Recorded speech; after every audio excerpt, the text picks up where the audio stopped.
Impala, Iphendukani, kanye ne-Go Digital SA Foundation bajabulela ukunethulela izifundo ezengeziwe ukunisiza kuba niphumelele kwizivivinyo zenu enizozibhala maduzane nje. Sinothisha abanethulela izifundo zika-Grade 12 zonke izinsuku kusukela ngoMsombuluko kuze kube yiSonto.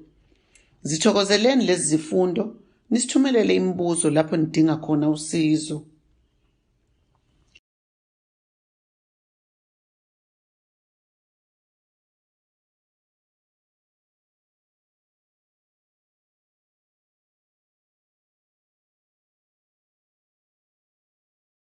Sanibonani grade 12, igama lami nguMuzi Mthembu, i-tutor Geography.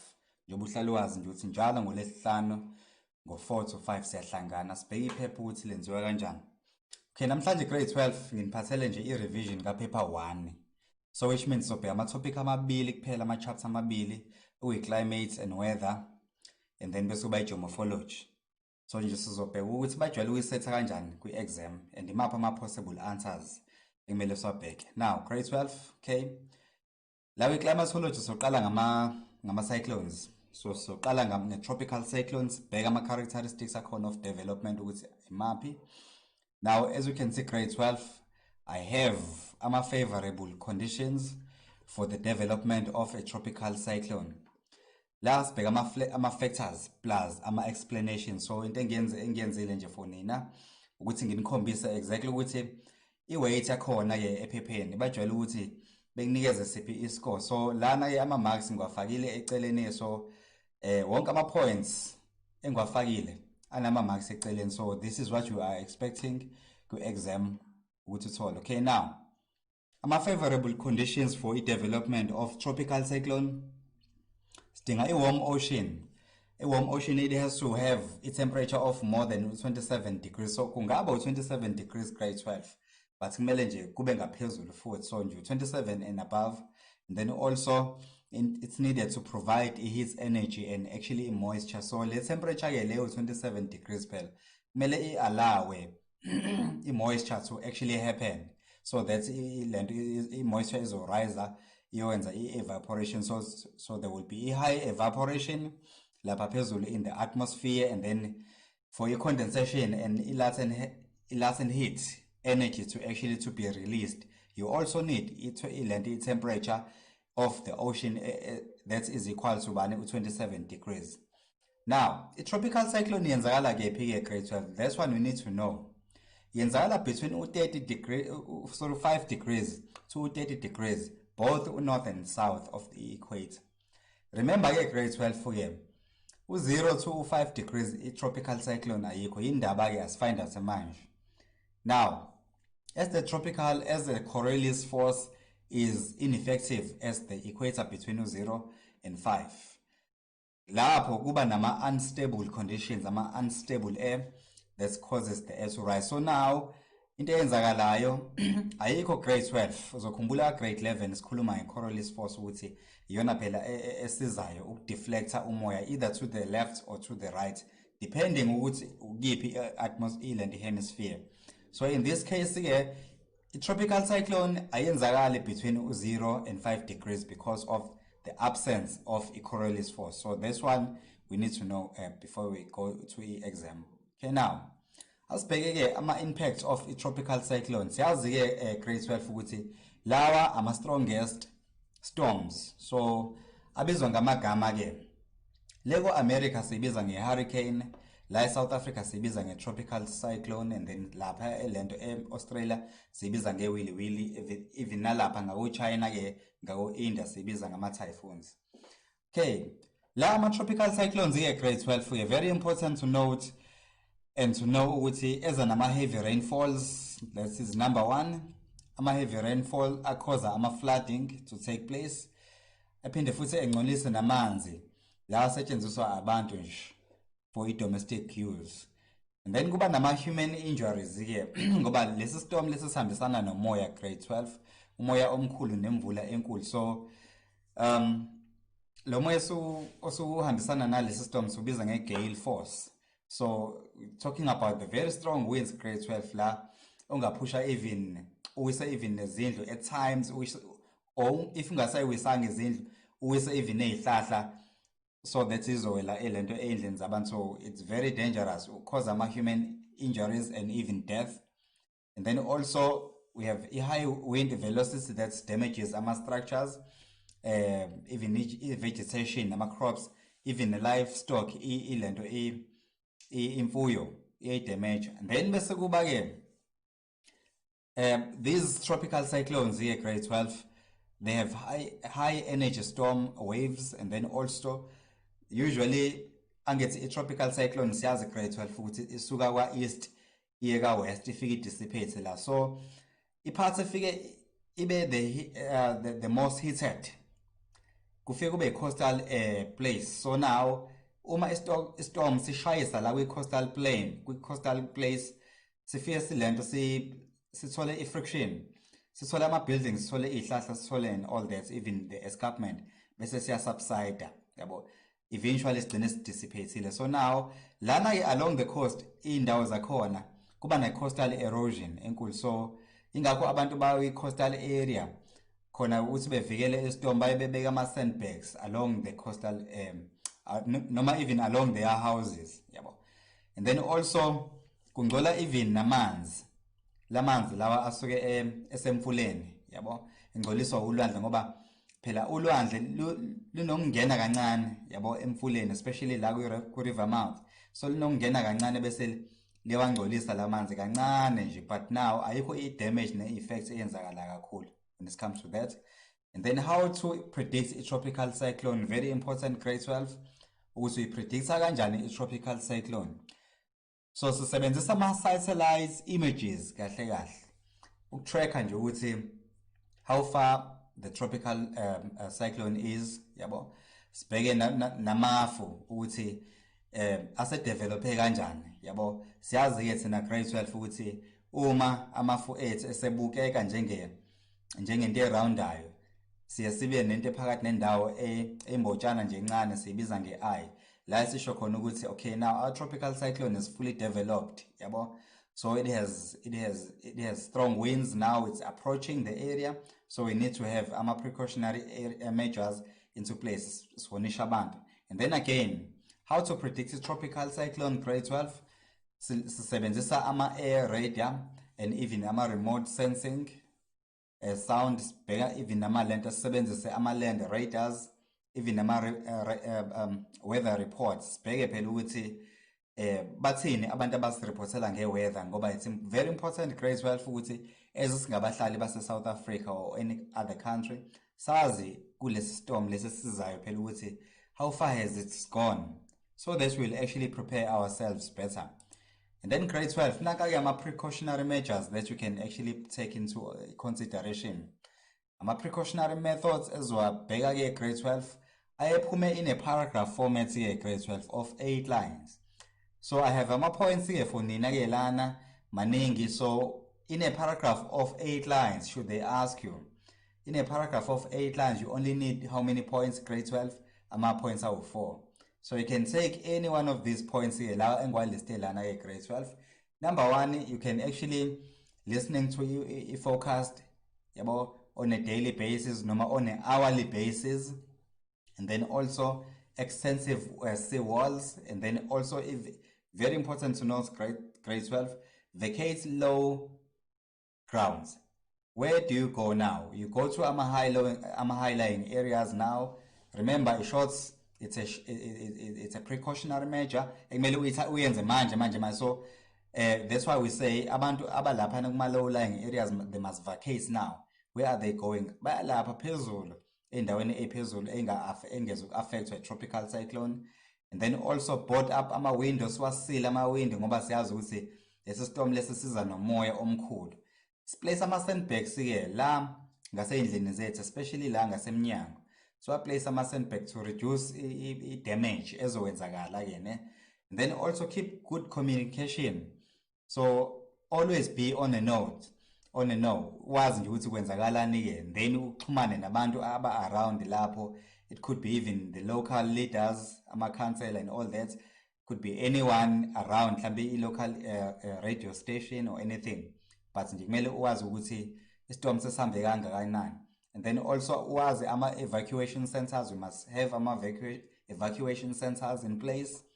And then also clear evacuation rules. Ngoba uma sesiza phela istorm akumele sonke sazi noma sihambe endaweni eyodwa esizofika sibe clustered khona, sifike sipintshane khona, sigcine sesilimele. So kumele kube nama clear evacuation routes ukuthi okay, now istorm masesifikile abantu bazohamba bephume lapha yana, abanye bephume lapha, abanye bephume lapha. And then also housing on stilts, and then strong materials.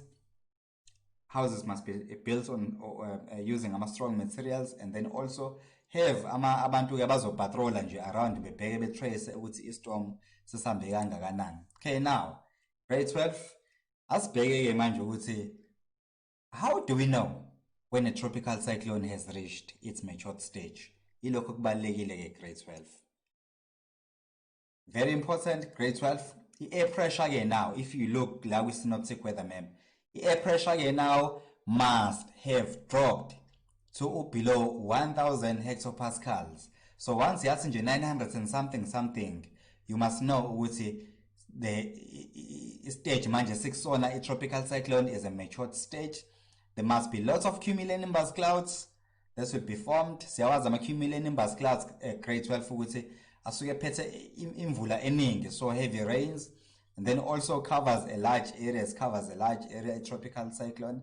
And then also tropical cyclone ayaqanjwa ngamagama, aqanjwa alphabetically from A up to Z, so it will depend yabo ukuthi tropical cyclone yesingaki yabo. So now we exam bazokubuza ke kanje ukuthi eyesingaki tropical cyclone esiyenzakalile after mhlambe uDomonia or something. So sizobala ke manje grade 12 futhi okay. uDomonia since uD should signal nama tropical cyclone amathathu asenzakalile before uDomonia. So now when you will say there were 3 tropical cyclone enzakalile before uDomonia. Noma bebuze bethi uDomonia tropical cyclone esingaki? Sizobala again with A, B, C, D, then a tropical cyclone esingaki yes4. Okay. Now grade 12 asambese lapha na sibheke iHeats Island again. Ways in which people's lives have been changed by the existence of Heats Island. Okay, now grade 12 lento ke yenzakala ke phi? Yenzakala lapha na kwi city, urban areas together with rural areas. So siyacombine lokho kwethu sibheke ukuthi indawo ngokuma kwazo where they are, how are they heated yabo. So they are heated differently zishisa ngokuhlukana depending ukuthi kunani lapha. Remember ke grade 12 ukuthi emasidini as you go outwards of the city center ushona le either mhlambe ka right noma ka left kuba ne vegetation, and then also ugcine uzofika endaweni njengakuma rural areas. So asibe careful ngale nto ye grade 12 la one vegetation eningi grade 12 I temperature yakhona incane because I vegetation it actually absorbs the heat. Kanti ngale la kunama buildings akhona, especially lapha kwi city center yene kwi CBD, ama buildings made, so iningi reflection ekhona, maningi ama artificial surfaces akhona, so I heat more kunakephi nalapha kuma rural areas. Okay, asibheke ke grade 12 now. Number 1, ways in which people's lives have been changed by the existence of Heats Island. Okay, now it has trapped pollution. Nama pollutants could actually result in respiratory problems. Since nama firm lapha nama industries lapha in the urban area, the pollution would be trapped again within leso space leso. So abantu abahlala khona ke in the surroundings bazoba nenkinga yokuphefumula. And then also use air conditioners because of high temperatures. Abantu sebesebenzisa ama air conditioners because kuyashisa lapha kwi city center. So it's one of indlela urban heat island esishintshe ngayo impilo yabantu kephi lapha kuma urban areas. And then also deterioration of ama buildings, ukwehla kwawo kwi states. And then also more renovation of buildings such as frequent painting. Yabo siloku spend siwavuselela ama buildings njalo njalo. And then also unpredictable rainfall. But we don't know when is it going to rain because of water vapor and the reflection that keeps on taking place. Okay, now let's just look at the increase in the health problems, okay, like respiratory problems, especially for those people who have asthma, asthmatics, yabo. And then also sibheke futhi increase in stress, abantu bazoba discomforts. Sibheke futhi nanokuthi sometimes even there's something which is called a movement of people to some areas, sibiza migration. So here sithola a movement to ama-suburbs, abantu bemove kuma-suburbs esibiza nge-counterfeit. Okay, now number 7, let's just look at effects here, grade 12 effects modern buildings have on the Heat Island. Okay, ama-city akhiwa njengamanje grade 12 akhiwa ngama-glass most of the time, so kune-reflection eningi eyenzakalayo ke laphayana, so there will be more heat here ngoba phela ilanga lifika bounce back, so ama-radiations nje maningi kakhulu. So now last sibheka ama-modern buildings which they are made of, lots of them they are made of ama-glass, ne? Some of them they are made of insimbi steel, which results in the multiple reflection of heat. So our buildings enza in grade 12, they create a greater surface area which absorbs and also reflects iland ukushisa, ne? Buildings are made up of they're made of concrete which absorbs, ne, and also reflects more heat. Especially ama-buildings amade ke enze njani ke manje grade 12 ayakubamba phela ukushisa ke, ne, as wind cannot actually disperse, so there's ayikho indawo kahle kahle yokuhamba umoya within noma amongst ama-buildings with city center because they are clustered. So nje the area is highly density. Okay, now there's more air conditioners because abantu phela ke noma ama-buildings trap more heat, yabo. So abantu they use air conditioners kakhulu, and then some of them they even use heaters depending ukuthi yiphi leyo season leyo. So that's how impilo yabantu has actually changed. And then also we find more buildings, therefore less vegetation to actually play a cooling role. So since the absence of land vegetation, there will be actually more heat, yabo. But now if you compare the heat here lapho within the urban area, we comparison nangale rural areas. Rural areas kune natural heat because vegetation automatically absorbs the heat. Okay, now grade 12, let's just look at some differences in weather conditions experienced during winter, also experienced during summer over a South African interior by referring to role played by Kalahari high pressure. Into yokuqala ke grade 12 esiyenzayo kumele sazi ukuthi iKalahari high pressure itholakala kwi-interior and yenze njani ke during winter. During winter iyehla, ilekho sekubiza ngokuthi it's exerting pressure. Iyehla, why? It's because isuke inomoya obanda, so it exerts pressure phansi ke, ne, and then bese force umoya oshisayo ukuthi umove away. So siyazi ke grade 12 futhi umoya mase move away to the coast sibiza ngani leyo process. Okay, and then again let's just look at the situation, isimo sangesama. La ngesama ke grade 12 kuzokwenzakalani, you will find moist air. The moist air will lead to a cloud formation. A cloud formation here kuzoba ne rainfall or any other type of precipitation. So we know exactly which since some conditions are shisa during the summer, ayikho frost ezowenzakala, and then also there will be slightly small temperature range. Sambise lapha kwi winter grade 12.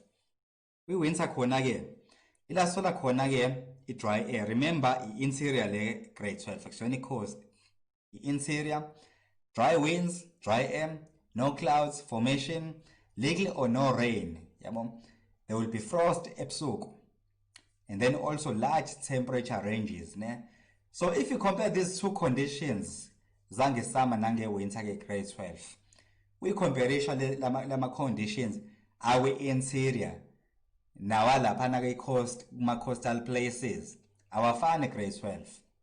Lama coastal areas especially along the warm ocean current, awekho ama-changes amangako enzakalayo because of the support from i-warm ocean current. So i-warm ocean current brings in warm conditions, yabo? So every time asinama extreme conditions along the coast, asinama extreme conditions, so it doesn't get extremely cold, it doesn't get extremely hot, it's moderate, yonke into iphakathi nendawo. Okay, kwi-exam ke manje nansi exam question, so explain why sunny conditions may be indicated for all the inland weather station, especially in winter conditions. Okay, now inversion layer ke, inversion yini ke inversion layer at grade 12? Layer le ehamba nekalahari, le pushwa ikalahari high pressure, iyamuva iye phezulu during summer, iyehle iyezansi during winter. So it's very important ukuyazi le nto grade 12. So inversion lower than the escarpment, so iyehla ke, iyehle ibe below noma ilingane ne-escarpment. Then warm air, warm moist air cannot reach the interior. Uqhamuka lo moya warm grade 12 uqhamuka from the Indian Ocean, the warm ocean current. So ufike uvimbeke lapha uvinjwe ile layer bese ubuyele emuva, gcine useculator lapha along the coastal areas and along the ocean. So there's little moisture over the interior, which will reduce the condensation formation of clouds, and then also there will be no clouds formation here to block out the sun. So our conditions akhona will always be sunny at grade 12. Ingakho nje explain why the sunny conditions may indicate for all inland weather stations. So now no cloud formation to block the sun.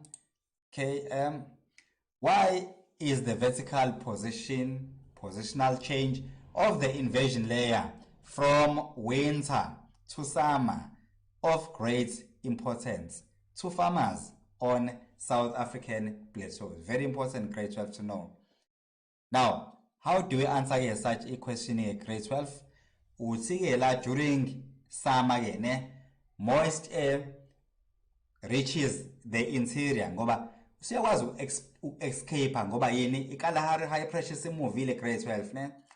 That will allow the warm air from the warm ocean current to actually penetrate now the interior. So what will happen here manje once it has penetrated the interior? The precipitation here manje over the interior will occur. So which means kuzoba nemvula ke manje.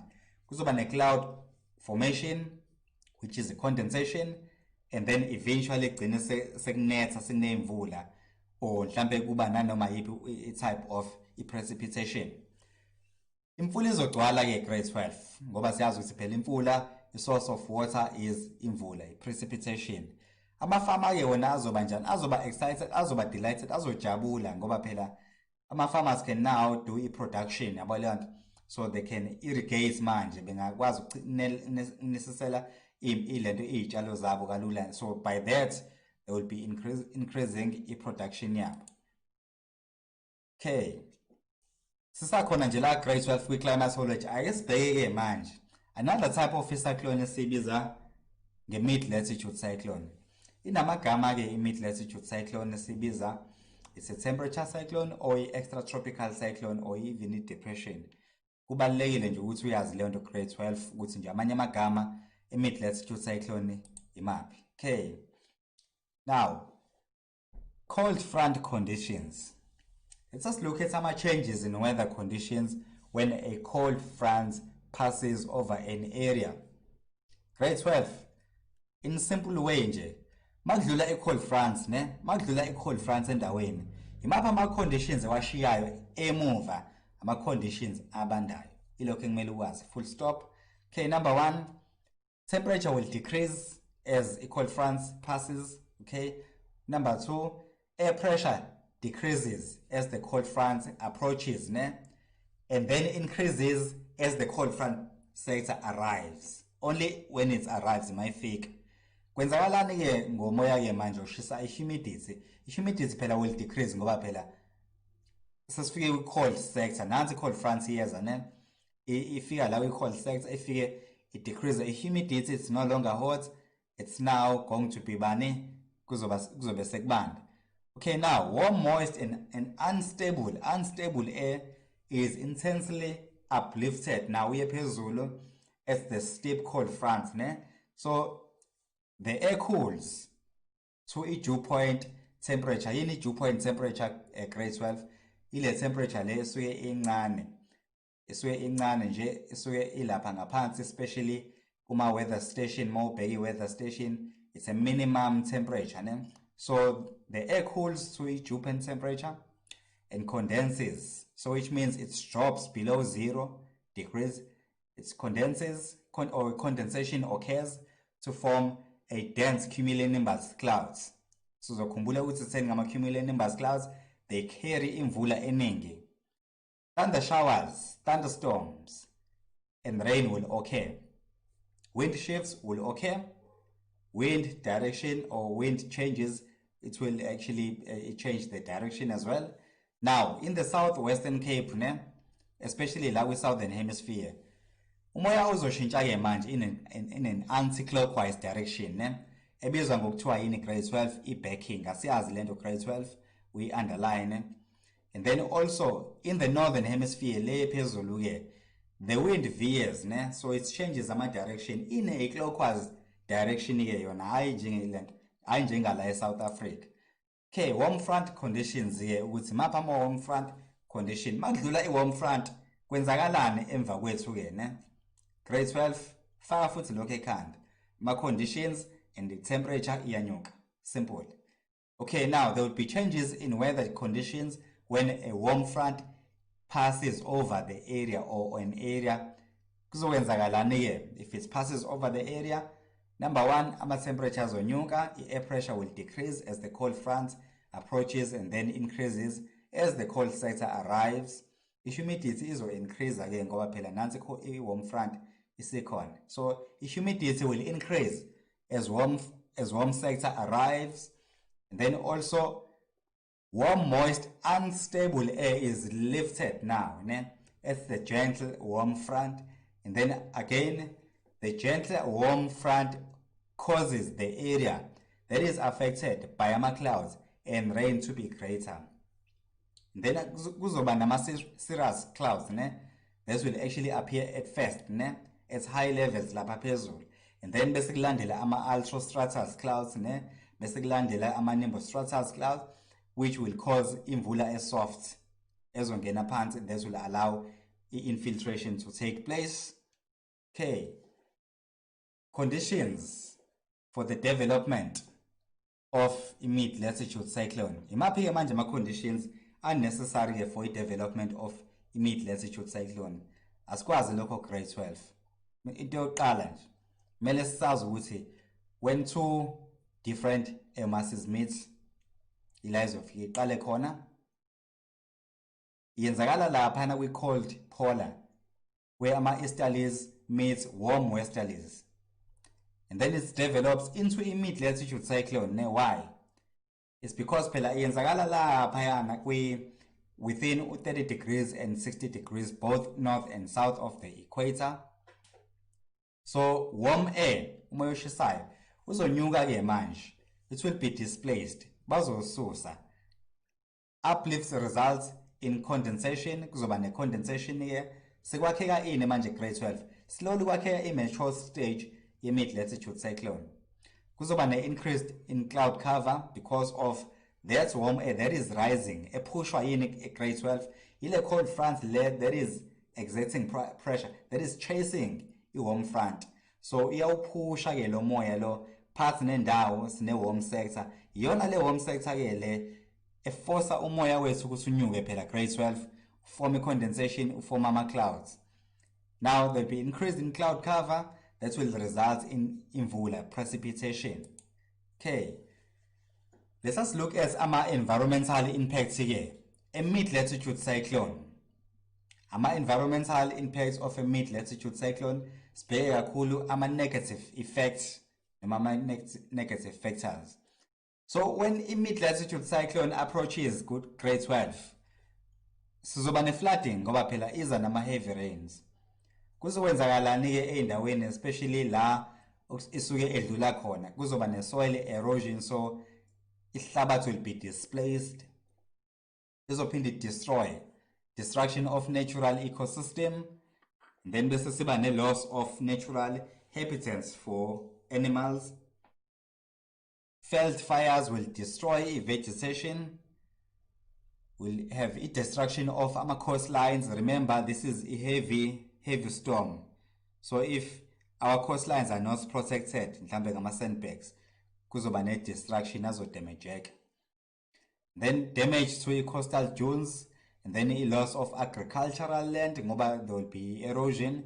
Snow or even lower temperatures will result in loss of livestock, ilwane zizofa, because they cannot cope with such a storm. Kuzoba ne destruction of infrastructure. Infrastructure sikhuluma nga anything from igxobe kagesi, ama-bridge, imigaqo, yonke into yakhiwa abantu, grade 12, that is infrastructure. Even ama-destructions of home will have ama-destruction of izindlu izowa.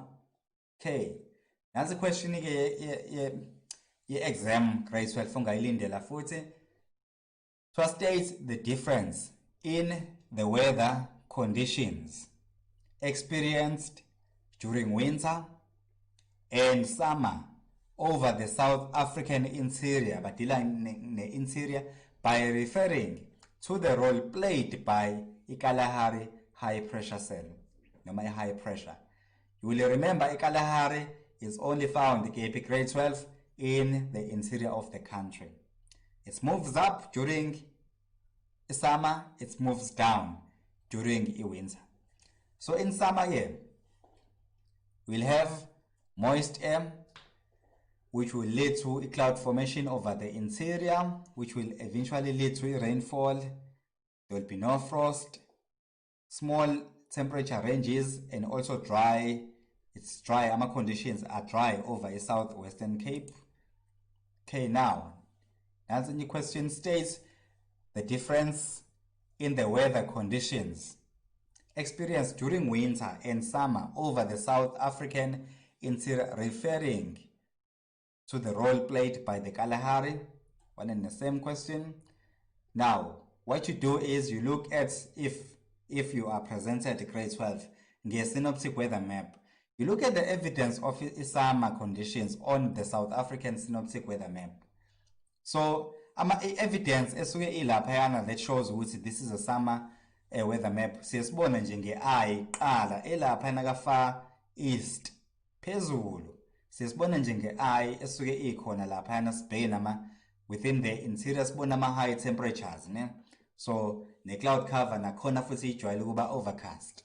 Okay, now let us look at the evidence. South African high further south, and then also Western Cape, the winter rainfall area is dry, so there will be dry conditions around those areas. And then also a cold front, which is a mid-latitude cyclone, are passing far, very far, awahambi ngala ngawi interior. Ikalahari high pressure cell now, high pressure is weak now, esafani njenga winter. It's weak now. It allows rising convection currents now to reach the interior. So it allows umoya oshisayo from the ocean to go into the interior. So that is over cloud formation. So summer rainfall over the interior cloud formation, cloud formation, eventually precipitation. So in this is where you notice futhi ke lapha wisama synoptic weather maps sizobheka futhi ke ukuthi there is dominated by a cloud cover that is overcast. And then bese kuba a tropical cyclone that is present engishilo ukuthi isuke ilaphana ka far east wakho, or mosebenzisa isandla sakho isuke ilaphana ka top right wakho le phezulu ngoba phela isuka ka east eka west ifike iphele ka west. Okay, and then also generally high temperatures at weather stations mobheka yonke indawo emaphini yakho uzobona nje ukuthi ama temperatures akhona asuke very high, mhlawumbe average yakhona isuke mhlawumbe ithi 26 or even 27. Okay, states the difference in weather conditions experienced during winter and summer, okay, over the South African interior by referring to the role played by the Kalahari again. During winter, what happens? Kuzoba ne-dry air, awekho ama-clouds azotholakala in the interior, likely or no rain over the interior because loya moya losuka lapha olwandle, which is a warm ocean current, awukwazi ukweqa kwi-escarpment uye ngale uyofoma ama-clouds. So at night you will find that there will be frost, yabo? And then also large temperature ranges, even rainfall over the Western Cape. So there will be little or even no rainfall over the interior. Okay, and then again states the difference in the weather conditions experienced during winter and summer over the South African interior by referring to the role played by the Kalahari high pressure. Evidence of winter conditions on South African synoptic weather map. Kwenzakalani grade 12. Sibheka-ke manje i-South Atlantic high pressure. Ukuthi ngalesi sikhathi yena isuke further north kahle kahle. Isuke sishiftile. Ayikho la ezansi isuke sishiftile and isithola kephi grade 12 i-South Atlantic high pressure. Sithola ngalapha la ka left wethu ngoba that is the cold ocean current. So sithola ngala ka left to South Africa noma ka western coast of South Africa. So let us look at indawo ezakhelene ke manje no west coast of South Africa ukuthi kwenzakalani kuzona. So i-Western Cape as a province will actually experience rainfall. Ngoba phela siyazi ukuthi i-Western Cape ithola imvula eziningi nge-winter because of the mid-latitude cyclone. Clouds over southwestern Cape will develop. Cold fronts, esibiza nge-mid-latitude cyclone, will pass. So it will pass the country. I-Kalahari iyenze njani ke? Kalahari high pressure is strengthened. So iyacindezela yona dominant kwi-interior, yona icindezela umoya. So iyacindezela umoya onjani obandayo. So there will be dry conditions over the interior. La azolida ukuthi kungabe ne-cloud formation over the interior as well. So generally indawo yonke ke yase South Africa will be dominated by low temperatures at each one of our weather stations. Then bese ukuthi lapha yana kwi-coastal low ke. Kwi-coastal low ila sekuzokwenzakala khona into esibiza nge-back winds. These are hot and dry winds going down the mountains. So siye saba nanje back winds cishe mhlambe a month ago. Even though yenzakale late but ijwayele ukwenzakala nge-winter. So now i-Kalahari high pressure iya exerta lo moya lona obandayo uforce lo moya oshisayo ukuthi ublowe down the escarpment, especially ngala eastern coast of South Africa. Asibheke i-geomorphology grade 12. I-geomorphology, okay, let us look at some processes of river capture. I-river capture siyazi ukuthi grade 12 ila umfula usuntshontsha amanzi womunye umfula kwenye drainage basin.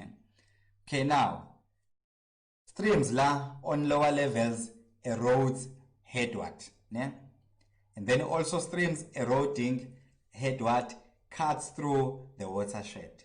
So in simple terms nje yabo lama streams lawa asuke especially elaphana kwi-gradient ethe ukuba lower kancane asuke enamandla because asuke eflowa lapha ezansi abiza lo mfula lo olapha ngaphezulu kwawo ayawubiza athi nje woza ngifuna ukuthatha amanzi akho. So now water of streams of a high flow level is captured. So ukapture ukuthatha siyawuntshontsha, and then water of a stream of a high level lo mfula osuku lapha phezulu uyadiversa ke manje to a lower stream uye lapha ezansi ufike untshontshe. Nanka ama characteristics akhona ke. Characteristics, features of river capture grade 12 or of stream piracy imaphi grade 12. Nanka a few of 5. Sine capture stream esibiza nge-pirates stream ngoba isuke intshontsha amanzi omunye umfula kwenye drainage. Sine misfit stream. I-misfit stream ile mfula lo usuntshontsheleke amanzi i-wind gap ile gap le phela ke manje umfula ofike wanqamuka khona ngalesi sikhathi untshontshela amanzi bese siba ne-river gravel. I-river gravel ilapha kwi-misfits part nendawo, so nje i-part nendawo between ila within i-wind gap la manzi khona awasekho, so which means indawo isi-dry la bekunomfula khona nawo sekho sekusele u-gravel kuphela. Then bese siba ne-elbow of capture. I-elbow of capture ila umfula ke lo omusha one-energy eningi ufike wathatha ke manje lo amanzi alomfula lo mdala kuleya drainage basin elapha phezulu, so la ujika khona ke lo mfula lo grade 12 sibiza nge-elbow of capture. Okay, physical and environmental impacts of stream piracy on the misfit stream. Nagama physical impacts, nagama environmental impacts. So qala ngama physical impacts. So physical impacts, stream will lose its source of water. Siyazi lapha kwi misfits grade 12. Kwi misfits lo mfula usuke usihambela, it will lose water. Zibuze ke ukuthi what happens to abantu abahlala lapha yana ebebe dependele kulo mfula. Okokuqala nje they will run out of amanzi, they will suffer because there is no surplus of water. If bekunama farmers lapha ama farmers will suffer losses, no production ngoba there's no water coming into the area, no irrigation. And then also will be too small for its valley. Misfits stream will actually occur, and then river will eventually dry up. Asibheka ama environmental impacts grade 12. Nakama environmental impacts la agriculture will be affected negatively. Why? Because of lack of water, as I've said eqaleni. Cultivated land only at ama elbow of capture will actually survive, so no industrial activities will take place kuleyo ndawo ngoba phela ayisekho supply of water, so there's lack of water. If food production will decrease, land ezolida kwi food insecurity. And then also there will be less income from agriculture and industrial activities. And then bese kuba ekugcineni ne-negative influence on the economy because farmers or the agricultural sector is not contributing anything now to GDP. Okay, that's the question, grade 12. Explain what has happened to the river. Why it seems to have moved. Why? That's a hint again, man. Please refer to ama meanders. Was ama meanders, yazi erosion, yazi deposition, yazi ama oxbolex. Uzazi zonke grade 12 futhi zenzakala ke nendawo lezi zinto lezi. Mase sibheke nje si-analyze nje roughly imeander iyenzakala lapha yana between i-middle course ne-lower course. I-erosion iyenzakala kakhulu lapha kwi-upper course of the river la qala khona umfula. Then bese kuthi deposition. I-deposition yona iyenzakala at the bottom of the river where the river enters the sea. At times is cause ama-deltas. I-oxbow lake ke ingane ye-meander ngoba i-meander isuke sithatha shortcuts because of amanzi asuke emaningi, so ithatha shortcuts and then bese ishiya banana shaped, so low banana loyo will have amanzi on its own bese siyibiza nge-oxbow lake. Okay, now this is how you explain it. Okay, a meander bends along the course of a river. La ufike ujike khona umfula. La yabo nje mawazi inyoka indlela ehamba ngayo. Inyoka ihamba in a meandering way. So nje mawazi inyoka, the movement of it, it's easy to actually remember in meander. Then after heavy rainfalls, kwenzakalani grade 12. Water is fast, siyakwazi lokho yena, flowing and cutting erodes into the outer bank. The outer bank ila unqenqema lomfula bese kwenzakala into esiyibiza ngane nge-undercut of a river. So i-meander neck iya-reduceka ke la ufike ujike khona. So water is slow moving on the inner bank la just ngalana nje nganeno nje kwakho. Ngale ngaphesheya unane une-undercut grade 12. Ngala nganeno une slip off slope, ne?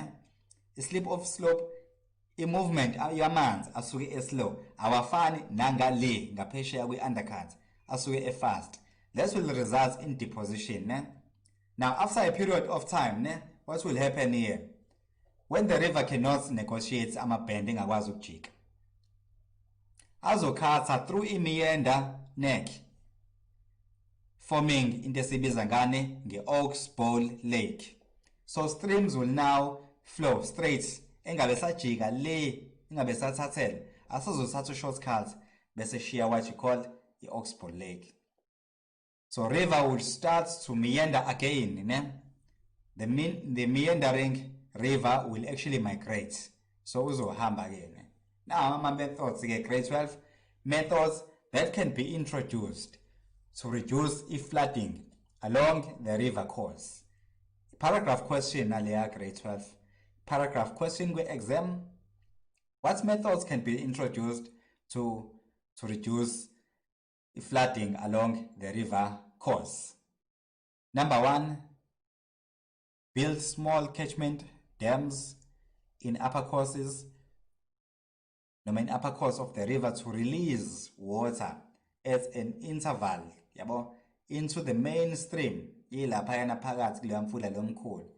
large flood control dams in lower reaches, and then also kumele unyuse ama river banks unqanqama lemfula, unyuse ama river banks wenza ama artificial levees, ama levees deposition eyenzakalayo on the sides of the river, but kumele uyenze ibe artificial, uyenze mhlawumbe either ngosimende noma mhlawumbe ngama sandbags, and then also line rivers with cement to reduce friction and inyuse velocity, which is the speed of some somfula. Also increase gradient, ne? So increase kanjani ke manje gradient uzokhatha phela through i-meander neck, ne? So that uzonyusa ispeed somfula. Uphinde increase i-vegetation, utshale more of vegetation, and lastly avoid ukwenza what you call deforestation. Okay, now why a stream cannot, why can a stream rejuvenate itself? You need to find out, come up with ways why a stream can rejuvenate itself. It's because number 1, the amount of rainfall, the amount of rainfall increased in precipitation. Number 2, increase in volume of water. Number 3, we're looking at the stream capture. Number 4, reduction in vegetation. That will increase surface runoff. Surface runoff la amanzi khona ayihambela khona freely on top of the earth surface. Another possible reason for a river rejuvenation would be it drop now in the sea level. Ma drop the sea level, we are likely grade 12 ukuthi sibe nama incised meanders, or even ama incised, even ama waterfall, new waterfall, even valleys coming into place because the sea level has dropped. And then also ama isostatic upliftment of the area, like ama faulting and folding. Okay. Now, why is it important to manage drainage systems properly? Enye futhi i-question ejwayele ukuphuma ka grade 12 kwi-exam leyo. You must control flooding. There must be a decrease in soil erosion. Make sure that soil erosion is decreased, and then also maintaining of ground water levels, because we know it's important, groundwater.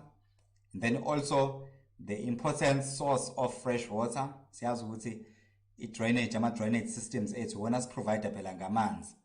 And then also it's preserve the aquatic ecosystem. Siyazi nje ukuthi ofish bethu bahlala khona and all that. Okay, now let's just look at the flyval cycle. A flyval cycle, we're talking about rivers usually originates in high-lying areas and flow down hills towards the sea. So they come from a water course to a lower course. So as a hamba la manzi lawa during along the course of the river, as its flow, the cave channel into the landscape. So Ukhozi are different types of landscapes. So this channel then become the pathway for wonke lamanzi lawa asuke ehamba ne to flow as it flows towards the sea. The channels may change ne over time, depending. So they may change over time as they are eroded.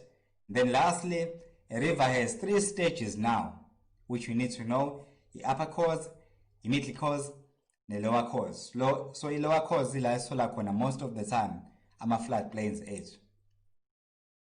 Bese siba ne-longitudinal profile of a river. I-longitudinal profile of a river sibheka uqala komfula le phezulu kwi-upper course size siyofika le ezansi. So asiqale sibheke i-upper course of the river. Kwi-lower upper course of the rivers sesi-refer ngokuthi i-youth stage, because isane-energy, suke isanomdlandla ne. The slope is steeper there ne. Umfula usuke uflower fast.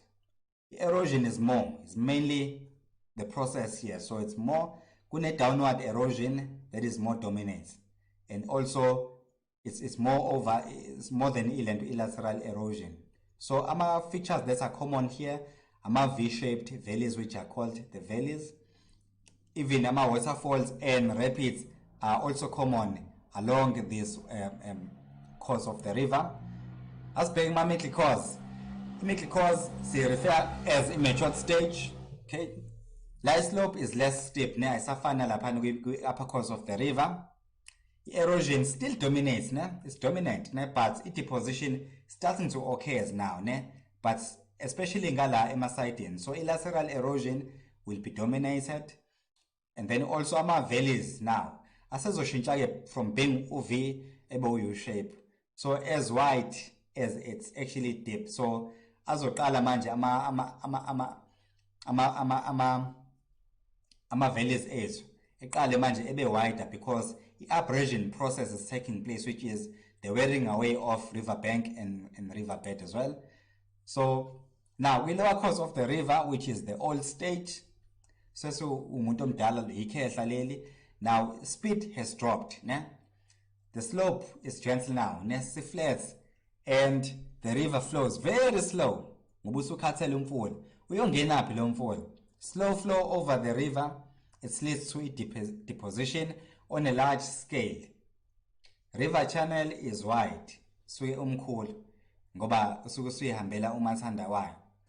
Kuzoba nama river meanders kuyona kule course, and then also ungathola ama many depositional landforms occurring, such as the Oxbow Lake, such as meander, such as even the meander scar, and even ama deltas. So these are common depositional landforms ongawathola lapha na lower course of the river. Okay, so grade 12 ilokhu nginiphathele khona okwanamhlanje. Asazi nje lapha kwi-climate and weather, sazi nje ama-stages of developments of mid-latitude cyclone, sazi nama-consequences akhona. Siphinde sibheke futhi grade 12 ne-tropical cyclone, ama-stages of developments, ama-consequences akhona, ways to prevent, to overcome such storms. It's very important. Remember, most of the questions la grade 12 abuzwa ngama-paragraph questions, paragraph format. So nje la with morphology, ama-courses of the river, aswazi ukuthi kwenzakalani upper course, middle course, and the lower course of the river. Sazonke lawo ma-stages grade 12. So sizobonana nje next week, sizoqhubeka na i-geomorphology as a revision, siphinde siqhubeke ne-settlement, senze nelento economic geography. Ngiyabonga. Siyanibonga ngokufunda nathi. Siyanimema ukuthi nithamele futhi nakusasa. Ningazithola lezi zifundo ekhasini lethu lika Facebook elithi Go Digital SA Foundation, na ku YouTube elithi Go Digital SA Foundation. Ziyatholakala na ku Ukhozi FM njalo ngoLwesine kusukela ngo-9 kuya ku-10 ebusuku. Ningasithola nango WhatsApp kwinamba yethu ethi 068 151 1072. Siyabonga.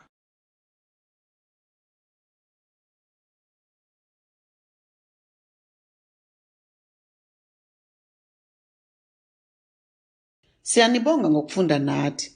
Siyanimema ukuthi nithamele futhi nakusasa. Ningazithola lezi zifundo ekhasini lethu lika Facebook elithi Go Digital SA Foundation na ku YouTube elithi Go Digital SA Foundation. Ziyatholakala na ku Ukhozi FM njalo ngoLwesine kusukela ngo9 kuya ku10 ebusuku.